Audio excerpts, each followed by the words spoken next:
Hello ladies and gentlemen, and welcome back to Fallen London. Today we're going to be carrying on with the exceptional story, The Prince of All Rats. And we have been doing the rounds, meeting with the different factions. We've done the devils, we've done the church, so let's carry on working our way down. Let's approach the honest working rats. The humble rat may not submit to the formation of a murine court, or accept the presence of a prince to rule them. You approach the clamour of LB Industries with intent. Without the support and acknowledgement of the Rattus faber themselves, the prince has little claim to rule them. A pretender at best, or a laughingstock at worst. "Do a shift here and I'll let you talk to the workers," says the grizzled gaffer. It seems like a fair trade. Let's make a case for ratty royalty. Rats need a figurehead, or figureheads, as the case may be. There is, occasionally, a lull in the machinery of LB Industries. For a moment, you are able to raise your voice above it. You list the promises the Rat Prince has made on behalf of the Rattus faber. A representative within London, a figurehead, a protector. More and more turn their attention to you as you speak. "He could give us status," they say among themselves. "Respect. Let us finally get a say. We could be a people, a proper principality." A terrible grinding noise interrupts their enthusiasm as the rats return to work. Okay, that seemed to work out in our favour. Let's visit Wolfstack Docks. The dockers and sailors of London may not like the idea of a rat prince, let alone one attempting to muster a court. Rats are a common sight at Wolfstack Docks, as common as drudgery, deckhands and duels. A prince, however, would be a rare one, and perhaps unwelcome. When you enter the Blind Helmsman, it is thick with smoke and the trade of rough words. Here you must watch and listen. The right ears must be found, the right words chosen, before you speak of your marine liege. Well, let's promote the Rat Prince's virtues. You deal yourself in at the Z Captain's table. Arguments are often won and lost over a game of cards, and it cost me some money. The game is stem and tide, and it is trivial to learn. After a tactical amassing of bets, you graciously allow one of the Z Captains to take the pot. "Bad luck, but well played," he says, pulling the discarded hand towards him for a quick shuffle. Between the flutter of cards, you raise the topic of your marine liege. "Well, the rats could use the discipline," the first says as he deals the cards. "They're first to leave a sinking ship.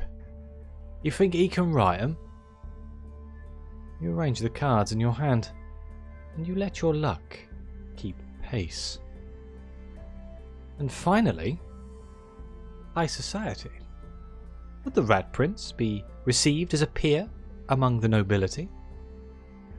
You are welcomed, or at least tolerated, in the latest salon. You spend an hour with tea and idle conversation. When the moment is right, the topic is broached, but not by you. "You come here on behalf of your would-be liege?" Clearly, they have kept their ear to the wall and heard the chittering within. A prince has risen from the rankling of the Rattus faber. Will the nobility turn up their nose? Well, let's convince them to accept a ratty peer. Its ribbon has frayed, but the wax is still crisp. You present the seal with its three-headed sigil. Coronet gratia precept aureum ratorum. Monstrously large, you say, and 3 heads? Your description of your marine liege turns heads and perks ears. You speak of his dreams, his drives and his desires, how you accepted a position within his ratty court in lieu of marriage. Lastly, you detail his plans for his grand coronation and the wondrous event it will be. Tell us more, or better, when shall we receive him? The questions continue into the afternoon. Right, now finally we have the hellish reliquarian. You wander in low fog until you chance upon her door. Objects diabolical, reads the simple sign. You step inside. When your eyes adjust, the relics accumulated here, some gilded, some iron, some so black you can't more than glance at them, create a profane and solemn sacristity. The lamps are barely high enough to see. Some don't like light. Not any kind, she explains. Her voice is a dead whisper. And some don't like noise, especially not from living throats. She seems loath to speak at all. Can we step outside to make this conversation considerably easier? No? Okay. Let's... We can either ask for details on the crown of St. Eligius. You may be able to capture her interest even if you haven't brought the relic itself, or we can ask for details on the crown of St. Eligius. There is much in this room that you can break. Perhaps one of these infernal objects deserves that fate. Let's just ask with our mouth, not our fists. The crown of St. Eligius? Is that what he's calling it? Perhaps I'm no expert on marine hagiography. I know it as the crown of Saint Tezagor, holiest of the goat demons. They say he could not leave hell except in death. When your rat prince puts the crown on his head, any of the three, it may be that he will take Saint Tezagor's place, a kind of pilgrimage, or an ascension, or a debasement. In hell the three are very similar. She considers this. Perhaps he will grow horns. Would that impress you? Oh. That seems problematic. It's a demon's crown. Okay, well, what's the Achanocrat's next move? Rats beneath the floorboards, rats inside the walls. Did you really think that you could travel the length and breadth of London without the Achanocrat knowing? They are crafty and quiet and legion. When you awaken from your stupor and your clouded dreams, you are in the Achanocrat's nest, face to snout with her. She waits impatiently on your chest. Oh, you're awake. Took you long enough. Now, she says and hops down. Let's talk. Right, so I can hear her out. Your liege need not know. What harm could there be in listening? We can escape. They may have been able to bring you here against your will, but you will not be held captive. Let's hear her out. Thank you, the Achanocrat says with a wide smile. I knew you'd see reason. Just had to make sure you heard reason. She gestures, and two rats come forward to gnaw at your bonds. In a few moments, you are free. Apologies for the abduction, she says insincerely. You must have been busy on behalf of your liege. She can't help but wrinkle her snout at the word. Others might accept him, but we can't. You're still our best chance to stop him. She clears her throat. This is what we've got, the Achanocrat begins. She places one paw down firmly on the map. That three-headed bastard might think he's blocked up the routes into his fancy nest, but he hasn't. We've dug through a few old pipes and we've got our sights on his ballroom. We need you to get inside, one way or another. Confront the prince or steal the crown and destroy it. So we can discuss the dangers of the crown. You have found out what you could. Dragging him to hell, trafficking with demons and goat demons. The thought makes the Acanocrat shudder. And who knows what he'll be, what power he might have found over there. When he makes his way back here, ready to claim his right to rule. Who knows how he got it? Might have made his way into hell himself, or thieved it from some unwitting devil. But that doesn't much matter, I suppose. So I can either break my oath to the liege. The little rats have swayed you, state your dedication to the Acanocrat's cause, or we can refuse to betray our liege. Nothing she says can sway you. I don't like this idea of a demon's crown. On one hand, it seems terrible. On the other hand, it seems remarkably interesting.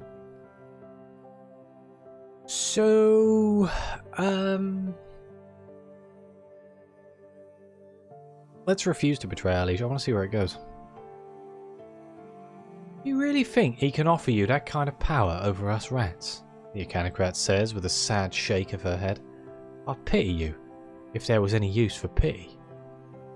She dismisses you with a sharp wave of her paw. Go, we'll let you live. We aren't thugs. But you'll find no mercy from us come tomorrow. Speak with him, counsel him, advise him, I don't care, but expect us at your liege's coronation. The Acanocrat gives you a hard stare. By tomorrow night, he'll be dead. Okay, well, we have a summons from the Rat Prince. Olivier Rat returns to your lodgings with a formal request to join his liege within the depths of Vale Gardens sewers. Come on, the Olivier Rat says unceremoniously. I'll show you the way. It is a circuitous route, well hidden, narrow and long.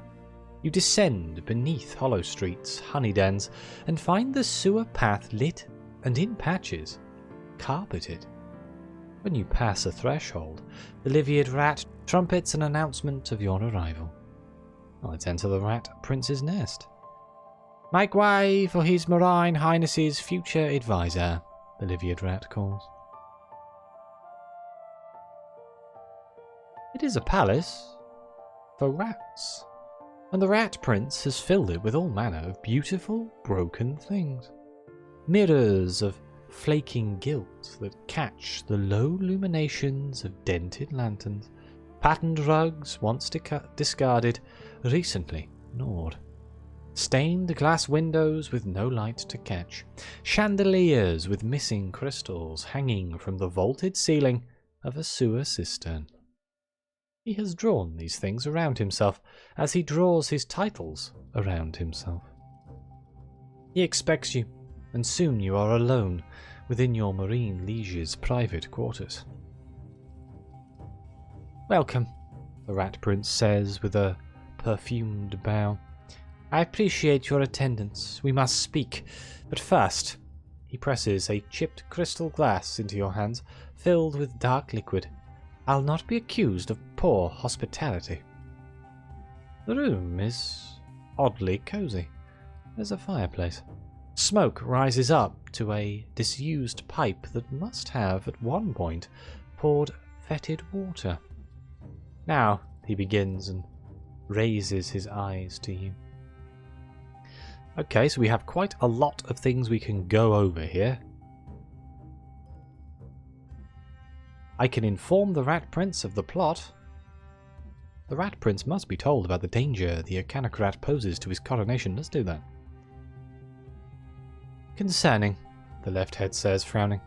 Conniving, the middle head says, concerned. Cute, the right head says, nonchalant. I expect resistance, certainly, but with you at my side, I'm completely at ease. His two other heads look at the right, but say nothing.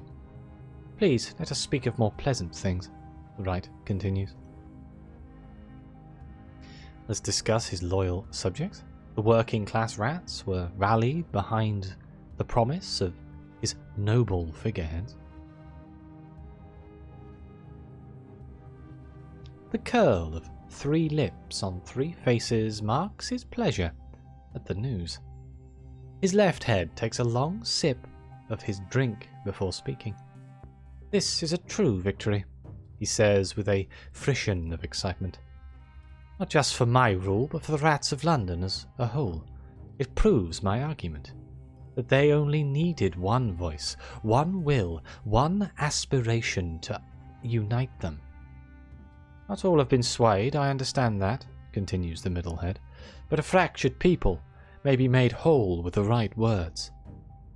"Or the right display of power," his right head says, with an almost chastising tone, to his middle head. The middle head responds with a wrinkle of his snout. "Let's affirm the support of the dockers. The rough types of the blind helmsman saw the usefulness of a prince among Rattus faber." "You are a dignified intermediary," the left head says with an appreciative nod. "It'll be useful to curry favour amongst the mercantile class. Now, I may begin conversations which may turn into agreements, which may turn into mutual benefits," continues his middle head. His left head stares into his glass, his eyes unfocused, but then he looks to you. "We shall see. Your part has been played. The remainder is mine." Let's raise the question of rat souls. A faction of devils seemed eager to lend support, but it comes with a price the prince must be willing to pay. These devils were not sympathetic, never sympathetic, but they were convinced, or at least curious of his claim. But more than that, they clamoured for souls, and what rats lack in totality they make up for in numbers. "Yes," the right says when you explain their interest, "they have already approached me with their bargain. They work quickly when intrigued." 1/3, his left head muses. "How odd," his middle head drawls. "I accept it," his right head interjects before his left can speak again. "But they didn't say, how may they be bottled?" Okay, let's talk to him about the promise of piety. The Bishop of St. Fiacres was intrigued and perhaps impressed by the Rat Prince's designs. The middle head smiles, showing all his teeth. "This will drive rats to my door as surely as I will drive them to his," he says. "A divine right to rule is most useful." The right continues, and shares in the middle head's smile. "The Rattus faber are a religious sort," his left states, "by no small effort, but if that fervour could be channeled to a more productive end." He trails for a moment, all 3 heads lost in thought. "Defender of the faith," the right intones at last, and takes a sip. And we can congratulate him on the tolerance of the peerage. They may be curious, they may be indifferent, but they will not stand in his way. There is a deep pride in the middle head's expression, as if no rat, no devil, and no churchman mattered to him as much as the approval of the nobility. "They'll not stand in my way," the right head whispers, as if this outcome was so unexpected that confronting it leaves him nearly speechless. "And my project? They believe in what I hope to accomplish?" his left head asks earnestly. "I will have a new suit made," his middle head continues, not waiting for an answer. He nods to himself as he paces the room. "Yes, one more tailored to my tastes and standing. When they receive me, they will see me at my best." And finally, we can ask to see the crown. You know its dread origins, but you must see it for yourself. He hesitates, but his right head breaks the silence. "Very well," he says in rare acquiescence. He leaves you for a moment, but when he returns, he carries the artifact upon a plush but tattered cushion. the wax impression of the crown of Saint Tresegor on his seal was unassuming, unremarkable, unadorned. Now you see the thing with your own eyes. It is made of tails and horn. Cast from gold or cut and gilded, the tails weave together at its brim and wind around arches of curled horn. There are jewels, certainly. The prince would accept nothing less than a jewelled crown, but they blink beneath the coils that writhe more than a simple trick of firelight would allow. You understand now the hellish reliquarian's words, half wish, half warning. Beautiful, the left head coos. That's enough, his right head commands, and he carries the crown away before rejoining you, empty-handed. So, now we have two options. We can confess your affection for the Rat Prince, your sentiments have changed, and his adour is now most welcome. Or we can confer with your liege, his standing, his reputation, his investiture. There is much to discuss. A small part of me wants to see what happens when we do actually confess our affection for him.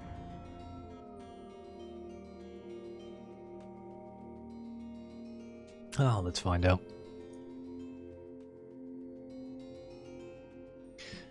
Your words hold him in place. Stunned silence colouring all his expressions. Then he closes the space between you, taking your hand tenderly, as he did when he first pressed his suit. My feelings have not diminished. Indeed, they have grown, the Rat Prince's middle head answers. If you will have me, then I am yours, body and soul. The left head smiles. We shall achieve something grand together. Our marriage will ensure this. Yet we still have much to do. There remains the matter of my coronation and ascension. His right presses. Yes, the middle head says, almost dismissively towards himself. Yes, there is still much to discuss. So now we are betrothed.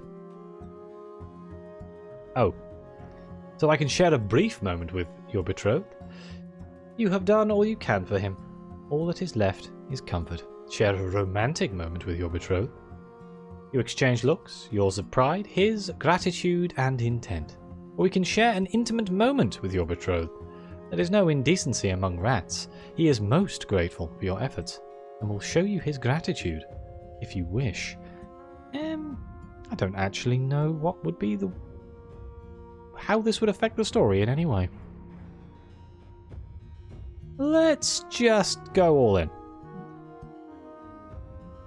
You have done very well, my love. My right to rule is accepted by your efforts. He raises a subtle toast. We have much to celebrate. You drink, and he puts down his glass and loosens the cravat at his neck. When he approaches you, it is with a clear intent. He takes your glass from your hand and sets it aside. The Rat Prince's centre eyes ply a question. At your answer, his claws and his mouth are upon you. His touch is welcome, and his fur is soft. He holds the back of your neck with his teeth. Thank you, his middle head says quietly, for everything you have done for me. His eyes, all six, are filled with gratitude. We shall meet again in the imminence of my coronation. Return to me tomorrow, and our arrival will be announced together. Now I can accuse the prince of deception regarding the crown. You know what he has kept from you. You must confront him, lest he lie to you again. Or we can prepare for the coronation. You must ready yourself for your murine betrothed grand investiture. Let's just keep going. How bad can it be? The Rat Prince holds you close, and his middle head whispers into the curve of your ear. Thank you again, he says. Truly and completely, our marriage approaches, dear heart. We will not have to wait much longer. I part with you now, with great reluctance. He steps back. Wear your finest, my love. Until tomorrow. Okay, and before we jump into the coronation, I think I'm going to end this episode here. It's a little bit shorter than I'd like, but I feel like the coronation is going to take up an episode. So, thank you all very much for watching. Please like, subscribe, let me know what you think. Your comments are greatly appreciated. Thank you again to the members of the channel and the coffee supporters. It really does mean the world to me and help me keep making these videos. And as always, I'll see you next time.